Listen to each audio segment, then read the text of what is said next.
নমস্কাৰ, মোৰ চেনেললৈ পুনৰবাৰ আপোনালোকক স্বাগতম জনাইছোঁ।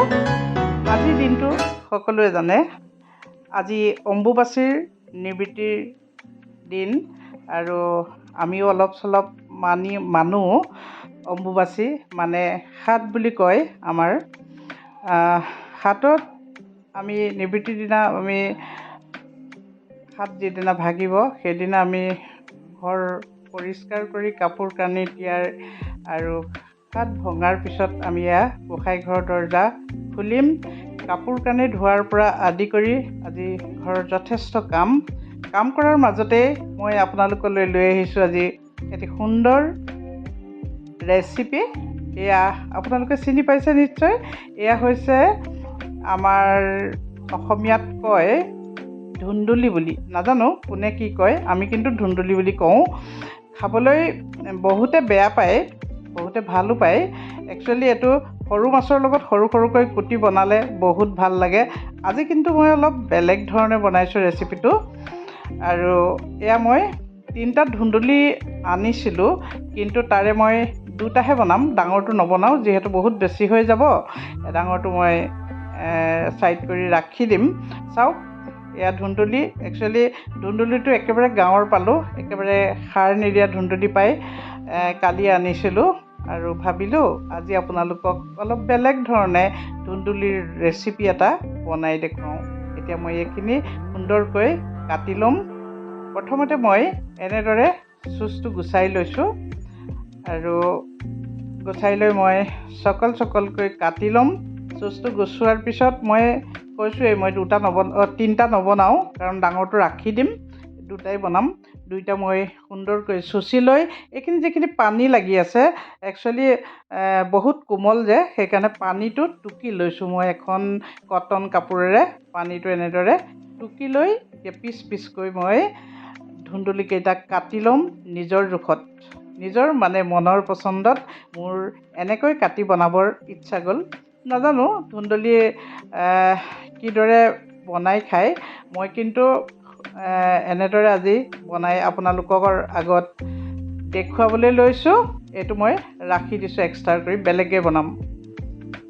এতিয়া মই এয়া এনেদৰে গোলকৈ মই কাটি ল'ম। চাইজটো নিজৰ পচন্দ মতে দিব লাগে। মই এনেদৰে আজি কাটিবলৈ মন গ'ল, এনেদৰে কাটি মই ধুন্দুলিখিনি ৰেডি কৰি ল'ম। আচলতে দেখিবলৈ ভুল, গতিকে মুখত আকৌ ভুলেই ওলাইছে।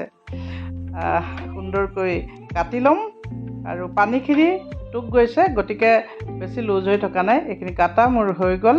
এতিয়া মই এটা পাত্ৰত ভৰাই লৈ নিমখ হালধি সানি ল'ম আৰু মই বাকীখিনি আপোনালোকক দেখুৱাম। আপোনালোকে ষ্টেপ বাই ষ্টেপ ভালদৰে চাব আৰু অতি সুন্দৰ ৰেচিপি। এতিয়া মই এটা পেন পাতি লৈ গৰম হ'বলৈ দিলোঁ। তাৰপিছতে মই দি দিছোঁ 1.5 চামুচ ডাঙৰ চামুচেৰে বেচনখিনি মই সুন্দৰকৈ ভাজি ল'ম। এটা সুন্দৰ গোন্ধ ওলাই ভাজি শেষ হ'লে, আৰু সেই গোন্ধটো ওলোৱালৈকে মই বেচনখিনি ভাজি ল'ম। শুকানে ভাজি লৈছোঁ।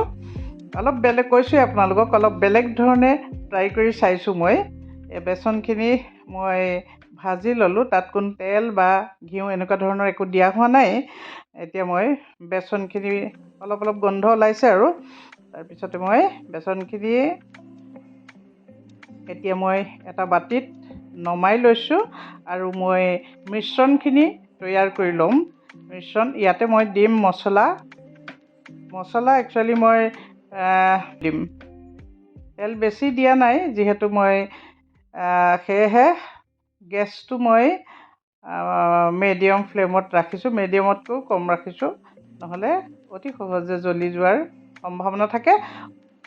ধুন্দুলিটো বহুত কোমল হয়, সেইকাৰণে অলপ গেছটো কমাই মই এইখিনি ফ্ৰাই কৰি লৈছোঁ।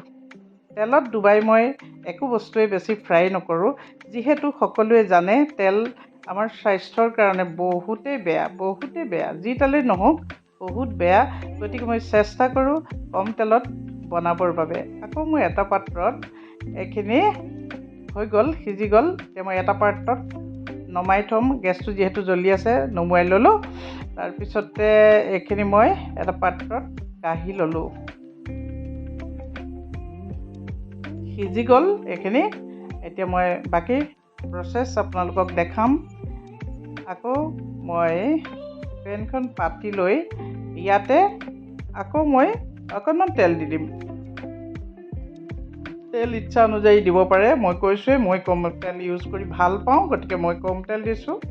আৰু এনেকুৱা কথা নাথাকে যে বেছি তেল দিলেহে খাবলৈ ভাল হ'ব, তেনেকুৱা কোনো কথাই নাথাকে। মই নামানো এইটো কথা।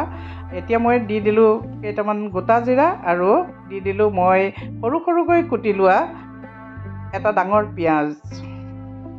পিঁয়াজ মই 2-3টা দিয়া নাই, মাত্ৰ এটা ডাঙৰ পিঁয়াজ মই সৰু সৰুকৈ কুটি লৈছিলোঁ। সেইখিনি মই সুন্দৰকৈ ভাজিম। অকণমান ভাজা হৈ গ'লে বাকী অলপ ব্ৰাউন কালাৰ টাইপৰ হোৱাৰ লগে লগে মই যিখিনি মিশ্ৰণ বনাই থৈছিলোঁ বেচন মছলা, এইখিনি মই ইয়াতে দি দিম।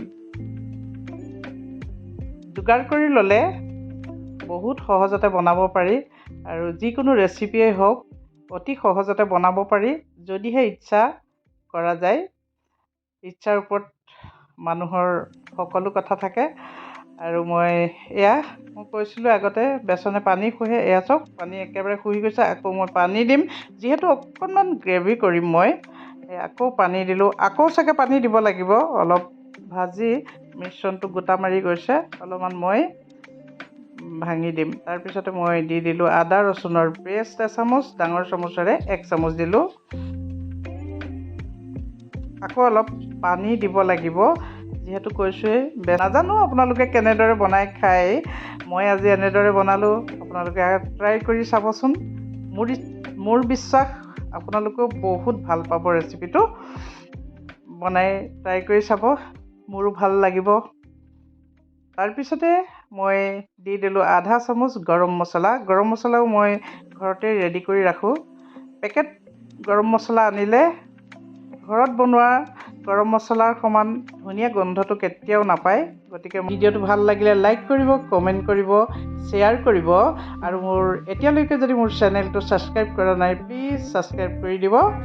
আৰু আপোনালোকক এনেদৰে নতুন নতুন ভিডিঅ' লৈ অহাৰ প্ৰেৰণা যাতে আপোনালোকে দিয়ে, তাৰ বাবে আশা ৰাখিলোঁ।